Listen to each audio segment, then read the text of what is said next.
Hello friends, welcome to my TET classes. Friends, आज हम देखेंगे पृथ्वी और हमारा जीवन, जो क्लास 6 की बुक है। इससे पहले हम क्लास 7 की बुक दी थी और एक जो बुक हमने पढ़ी थी वो हमारा पर्यावरण था, जो 6, 7, 8 तीनों क्लासेस के लिए था। तो यहाँ से मैं एक पॉइंट ये बता दूं कि मेरे पास जो है वो एनसीईआरटी की बुक्स है और मुझे कमेंट्स में ये आया था कि मैम एनसीईआरटी की बुक से पढ़ाइए। तो एनसीईआरटी हो या एसटीईआरटी हो, इससे कोई फर्क नहीं पड़ता, क्योंकि क्लास के अकॉर्डिंग ही नॉलेज हर स्टेट में दिया जाता है। बच्चा जिस एजुकेशन के लायक है उसे वही एजुकेशन दी जाती है, उससे अलग या एक्स्ट्रा या उससे कम एजुकेशन उसे नहीं दी जाती। और रही बात कि आपकी ये इस बुक से आपके क्वेश्चन आएंगे या नहीं आएंगे, तो इसका मैं आपको प्रूफ भी दिखा सकती हूँ।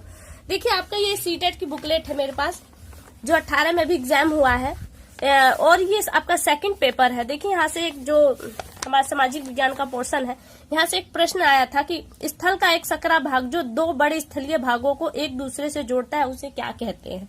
आपके ऑप्शन आपके सामने थे। देखिए, मैं इसी बुक से आपको इस चीज का आंसर आपको दिखाऊंगी। देखिए, यहाँ पे ये दिया गया है, चित्र के माध्यम से आपको साफ साफ समझाया गया है कि जब बड़े दो भागों को एक जोड़ा जाता है, एक सक्रिय भूपट्टी उसे जोड़ती है, तो उसे क्या कहते हो। तो यहाँ पे साफ साफ लिखा है स्थल संधि। तो यहाँ पे आपका जो आंसर बनता है वो स्थल संधि बनता है। और दूसरा क्वेश्चन यहीं पे दिया है, निम्नलिखित में से कौन सा महाद्वीप आकार में सबसे छोटा है। तो देखिए, यहाँ पे भी बुक में बहुत अच्छी तरीके से समझाया गया है। देखिए, ये चित्रों के माध्यम से ब्रैकेट के थ्रू समझाया गया है, वर्ग बनाकर, कि आपके दिमाग में एकदम परफेक्ट फिट हो सके कौन सा महाद्वीप सबसे बड़ा है और कौन सा महाद्वीप सबसे छोटा। इसको आप ब्रैकेट गिन लेंगे तो आपको क्लियर हो जाएगा। और यहाँ पे साफ साफ लिखा भी गया है कि महाद्वीप का जो नाम है वो दिए गए और क्षेत्रफल में उनका क्या स्थान है वो एक क्रम से दिया गया है। तो आप देख सकते हैं यहाँ पे ऑस्ट्रेलिया सबसे छोटा महाद्वीप है। तो यहाँ पे जो आपका इसमें आंसर बनता है वो बनता है ऑस्ट्रेलिया महाद्वीप। तो फ्रेंड्स, मैं उम्मीद करती हूँ कि ये जरूरी नहीं है कि आप एससीईआरटी के बुक से पे ही पढ़ें या एनसीईआरटी के बुक से। बड़ी बात ये होती है कि आप एजुकेशन उसी के अकॉर्डिंग अपने अंदर एक्सेप्ट करें कि आपको क्या पढ़ना है। देखिए, अगर इस बुक से 2 क्वेश्चन अगर 2018 के एग्जाम में आए हैं, तो हो सकता है अगली बार भी 2 या 3 क्वेश्चन आ जाए। ऐसी कोई बात नहीं है, आपको एक एक क्वेश्चन के लिए तैयारी करनी है, क्योंकि यहाँ पे आपको नौकरी के लिए मारा मारी है। तो ऐसी कंडीशन में आपको एक एक नंबर बहुत ज्यादा इंपॉर्टेंट होते हैं। और ये जरूरी नहीं कि आप पतली सी बुक पढ़कर आप पूरे क्वेश्चंस को सॉल्व करने, आपको बहुत सारे बुक्स पढ़ने पड़ेंगे। इसके लिए मैं आपको ये बुक्स दे भी रही हूँ। तो फ्रेंड्स, आइए स्टार्ट करते हैं अपनी इस वीडियो के, जिसमें हमारा पहला टॉपिक चलेगा। तो आइए थोड़ी सी जानकारी देख लेते हैं इसमें हम। ये आपकी सूची है, विषय सूची है, जिसमें आप देख सकते हैं कि आपको 10 टॉपिक मिले हैं और मैं चाहती हूँ कि 10 दिन में हम कवर कर लें। हालांकि टॉपिक थोड़े बड़े बड़े हैं, लेकिन कोशिश यही रहेगी कि बहुत जल्दी जल्दी हम कवर कर लें, कि जो बहुत सी चीजें ऐसी हैं जो हमें आती हैं तो उन्हें पढ़ने की जरूरत नहीं है। तो आइए पहला टॉपिक देखते हैं, जिसका नाम है हमारा सौर मंडल। थोड़ी सी कहानी के थ्रू बताया जा रहा है और जो हमारे लायक है तो वो ये है। देखिए, आसमान में दिन के समय चमकने वाला सूर्य और रात में चमकने वाली समस्त आकृतियां, जैसे चंद्रमा, तारे आदि, क्या है, ये आकाशीय पिंड कहलाते हैं। चाहे वो सूर्य हो, चंद्रमा हो, चाहे जो भी हो, वो आपके क्या कहलाते हैं, आकाशीय पिंड। फिर कहा जा रहा है, कुछ आकाशीय पिंड गैसों के बने होते हैं, इनमें अपनी ऊष्मा व प्रकाश होता है, जिसके वह निरंतर चमकते रहते हैं। ये आकाशीय पिंडों को तारा कहते हैं और सूर्य भी हमारा एक तारा ही है। सूर्य क्या है, हमारा एक तारा है। आगे देखिए, फिर दिया है सौर मंडल। जिस तरह से हमारा और आपका एक परिवार होता है, उस तरह से इन ग्रहों का अपना भी एक परिवार होता है। और इस परिवार का जो मुखिया है वो सूरज होता है, और सूरज के मुखिया होने की वजह इसको हम सौर मंडल कहते हैं। अब देखिए, उसके सदस्य कौन कौन से। आपके ये जो सारे 8 ग्रह हैं, ये आपके इसके सदस्य हैं। और इसमें ग्रहों के जो उपग्रह है, ये भी इनके सदस्य कहलाते हैं। तो आपके 8 ग्रह कैसे, पहले 9 ग्रह थे, अब प्लूटो था, जिसमें हमारा 2006 में इसे अलग कर दिया गया, क्योंकि अपनी जो ग्रहों की आकृति की जो एक आंकड़ा होता है वो उस आंकड़े खरे पर नहीं खरा उतर रहा था, जिसके कारण से उसे अलग कर दिया गया।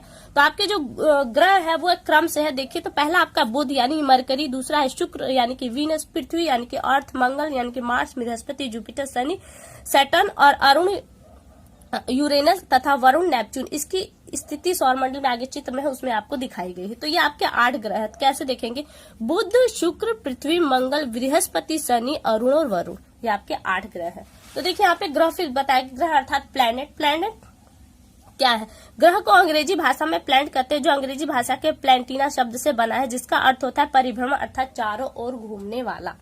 फिर दिया है, कुछ आकाशीय पिंड स्वयं के प्रकाश से वो उष्मा नहीं होता, वरन वो सूर्य के प्रकाश से प्रकाशित और उष्मित होते हैं।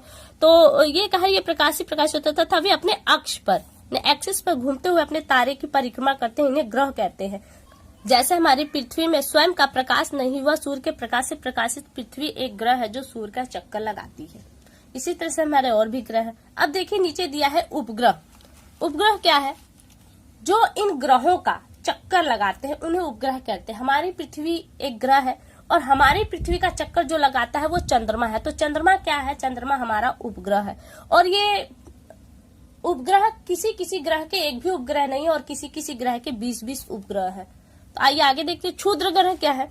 क्षुद्र ग्रह ग्रहों एवं उपग्रहों के अतिरिक्त अनेक छोटे छोटे पिंड के सूर्य के चारों तरफ चक्कर लगाते हैं। ये आकाशीय पिंड ही क्षुद्र ग्रह कहलाते हैं।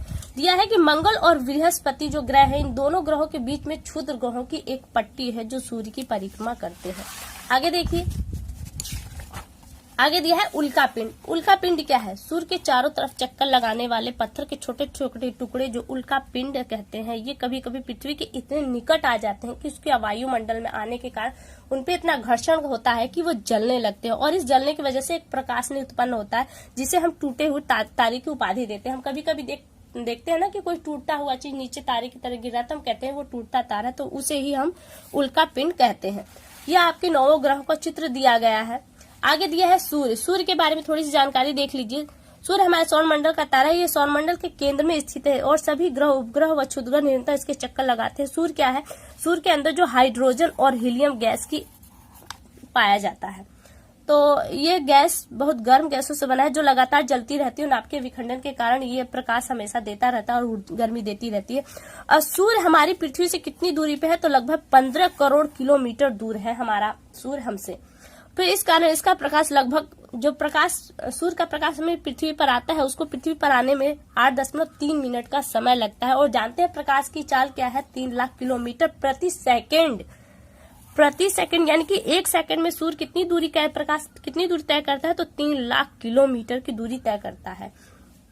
फिर आगे आपके पृथ्वी के बारे में दिया है कि हमारी पृथ्वी जिस पर हम निवास करते हैं वो अपने आप में अनोखा ग्रह है, क्योंकि अगर जीवन कहीं संभव है तो वो केवल हमारी पृथ्वी पर ही जीवन संभव है।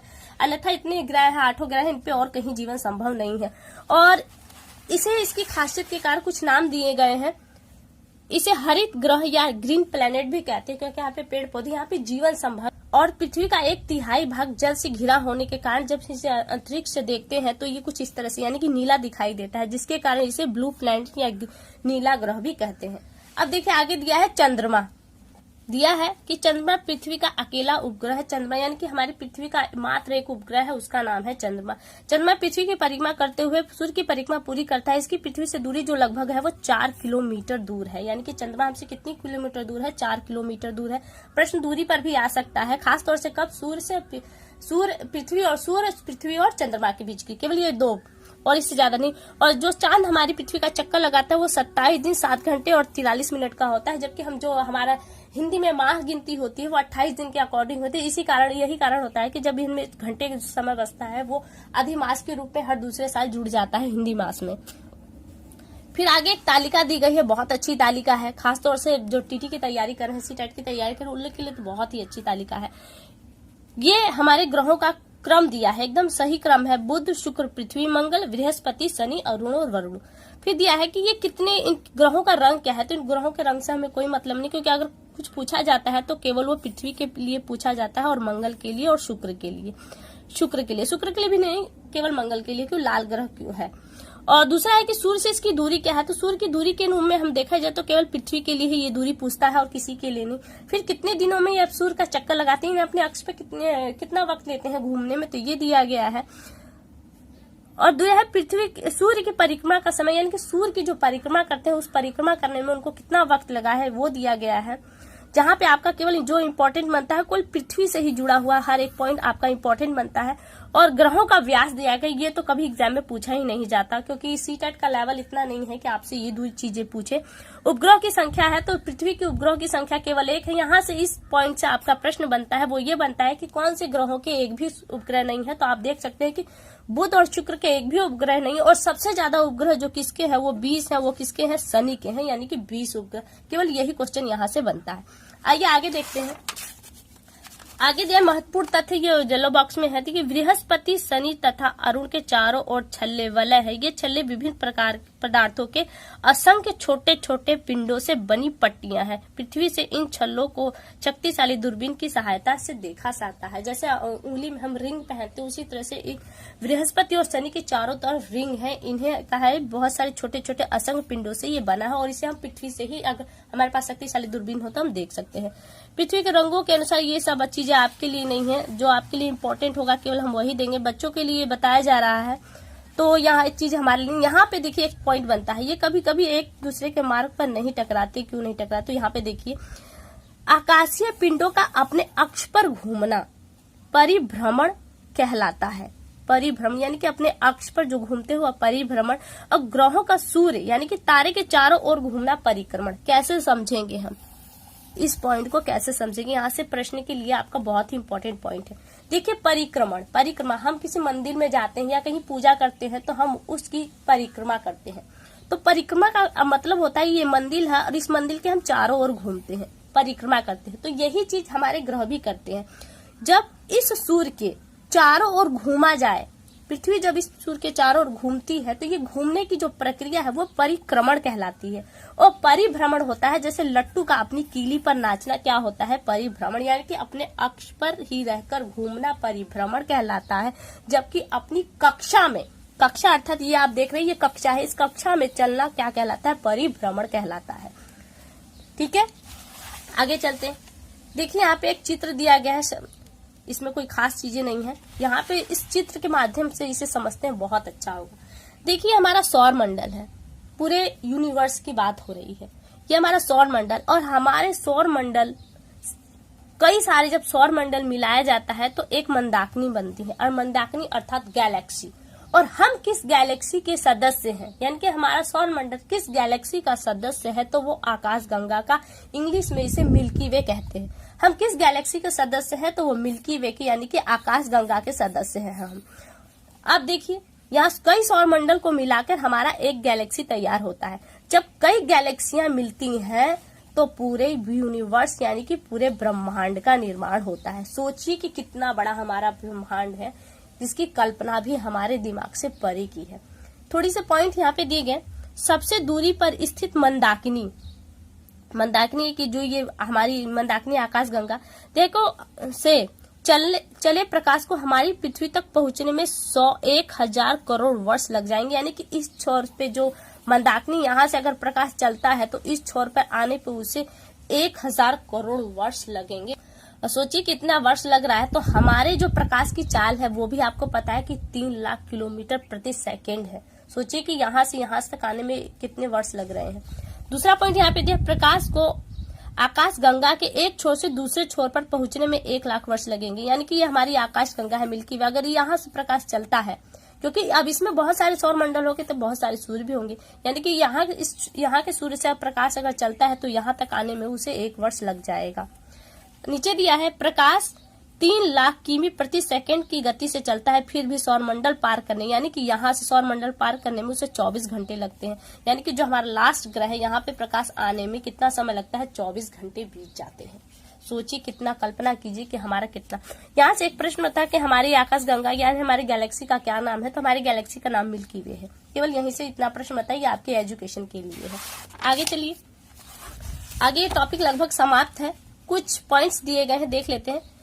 शक्तिशाली दूरबीन की सहायता से दिन में भी तारों को देखा जा सकता है। खगोल शास्त्री बड़ी बड़ी दूरबीन या टेलीस्कोप का प्रयोग दूर स्थित तारों, ग्रहों आदि को देखने के लिए करते हैं। खगोल शास्त्री किसे कहा जाता है? जो आकाशीय पिंडों, नक्षत्रों का ज्ञान कराते हैं वो खगोल शास्त्री कहलाते हैं। आगे हमारे सौर मंडल में 24 अगस्त 2006 से पहले 9 ग्रह थे। मैंने आपको बताया कि 2006 से पहले आपके 9 ग्रह थे। 24 अगस्त 2006 से पहले 9 ग्रह थे, किंतु 24/2006 को अंतर्राष्ट्रीय खगोलीय संघ ने IAU ने यम यानी कि प्लूटो को ग्रह की श्रेणी से हटा दिया। इसलिए अब ग्रहों की संख्या केवल 8 है।